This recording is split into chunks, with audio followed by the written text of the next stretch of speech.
தலை பெருசா இருக்குது. டேய் குட்டி ஃபானே, உனக்கு வேணுமா? ஐயோ, என்னடா இது இவ்வளவு பெருசு இருக்குது? பசி பர்கர் சூப்பரா இருக்குது. எப்படி செஞ்ச?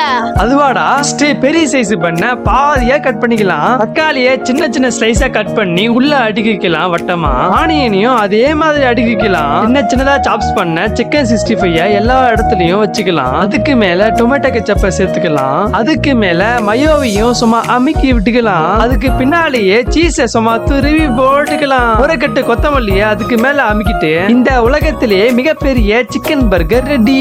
கழுத பாலைய பச்சையா குடிச்சிருக்கீங்களா? வாங்க குடிப்போம். அப்படிதாங்க ரீசெண்டா இன்னைக்கு காலையில தான் மீனை வாங்கலான்னு ரோட்டு பக்கத்துல இருக்கிற ஒரு கடைக்கு போயிருந்தேன்.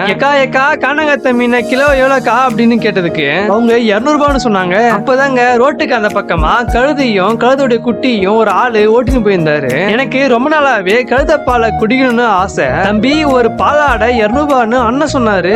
என்னன்னா ரேட் அதிகமா சொல்றீங்க தம்பி? கழுத பாலை 100 ரூபா தான். நான் கறந்து கொடுக்கறல, எனக்கு கூலி 100 ரூபாப்பா, மொத்தமா 200 ரூபா அப்படின்னு அண்ணன் சொன்னாரு. அண்ணே, பாலாடைய கொடுங்க, நான் எத்தனை வாட்டி பாலை கறந்து குடிச்சிருக்கேன் அப்படி சொல்லிட்டு பாலாடைய வாங்கி கழுத பாலை கறக்கலான்னு உட்காந்தா பொதுவா மாட்டுடைய காம்புல 1 ஹோல்ஸ் தான் இருக்கும். ஆனா கழுதைக்கு காம்புல 2 ஹோல்ஸ் இருக்கு. நான் பாலை கறக்கும் போதுதான் நகருதுப்பா. ஒரு வழியா பாலை கறந்தாச்சு. வாங்க இப்போ பாலை அருந்தலாம்.